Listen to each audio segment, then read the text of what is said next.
Hey everybody, welcome back to another video. Today I wanted to talk about balance as it pertains to photography and as it pertains to life in general.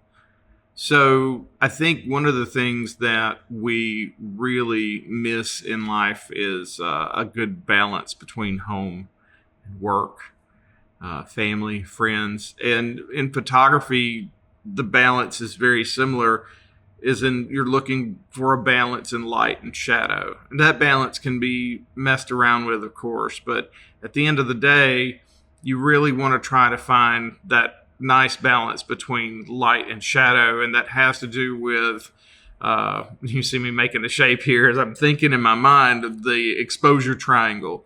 So the exposure triangle is, so the photographers talk about, is the balance between ISO and your shutter and your aperture to get the proper exposed photograph. There's so many ways to go about getting a properly exposed photograph that it's hard for me to sit here and say this is the right way and this is the wrong way, because I don't even think that's a thing. I think if it's balanced, it's balanced. How you find your balance is how you're interpreting that scene in front of you. For example, I photograph human beings mostly. I do a lot of portrait and fashion work. So I can sometimes get away with lowering my shutter speed.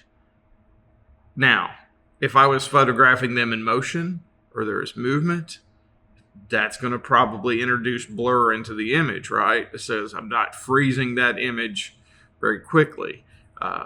That for a sports person, not what they're looking for, I would imagine. They need a really fast shutter speed to grab that image quickly and freeze what's in front of them. Also, I use flash probably 95% of the time.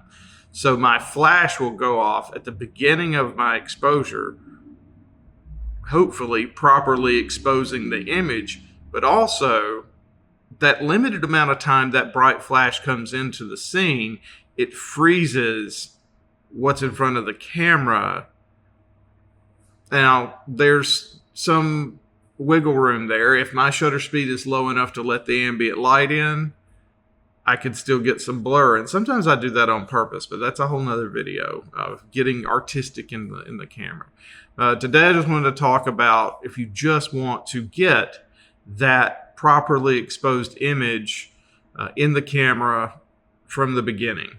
So going back and looking at the balance of the light and getting those three settings down, if you learn and understand how your aperture affects a photograph, and the aperture is how large and how small, like the pupil of your eye. You know, when you walk outside, your pupil shrinks down, and that limits the amount of light coming into your eye and allows you to see outside in bright light. Whereas you go into the darkness, that aperture in your eye, your iris is going to, your pupil is going to open up and allow more light in. Same thing in a camera. And no matter what camera you use, these settings have never changed, ever. Now, there's a little bit of difference in ISO. ISO is, of course, how sensitive in the film days, how sensitive your film was to light. Now, it's how sensitive you make the camera sensor to light. And we can adjust that sensitivity of the ISO of the sensor up and down, whether we're in darker situations or brighter situations.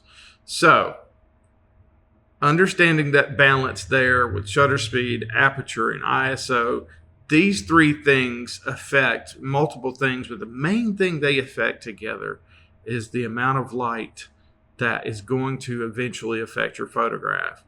Once you get to where you can make that basic exposure properly, then you can start to venture out and play around with this triangle and push things into directions that you want to go. Say you want a longer shutter speed and more aperture so that you get more of the ambient light in the room and less effect of the flash. So maybe you're going to get some motion.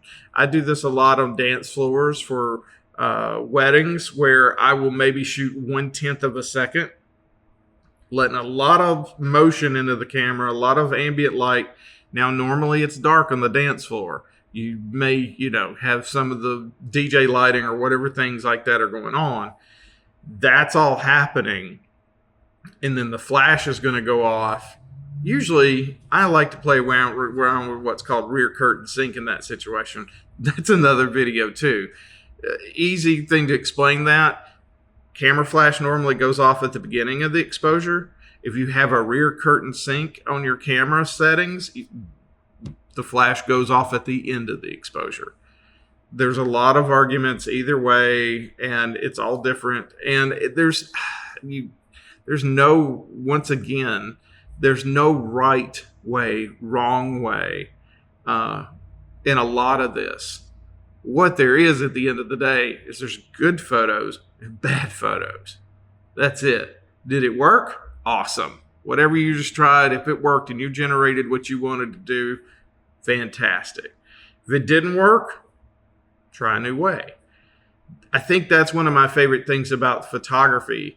If you see a video saying this is the right way or this is the only way, just skip it. Because guess what? There's no proper interpretation to all this. There are so many avenues to get to that photograph you want to create. So the trick is find your avenue and take it. Use that avenue to get to that proper exposure. But all that being said, know the rules so you can break them.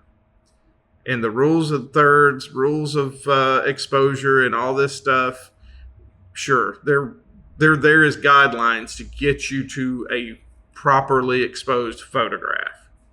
Don't get me wrong. But also, once you understand how to make that properly exposed photograph, then just go out there and create something that you actually want to create. Don't create it for the internet. Don't create it for, people to put thumbs up on it or whatever. Create it for you and what you want to actually say. Because it's an amazing thing. Photography can give you a voice that you've never had before.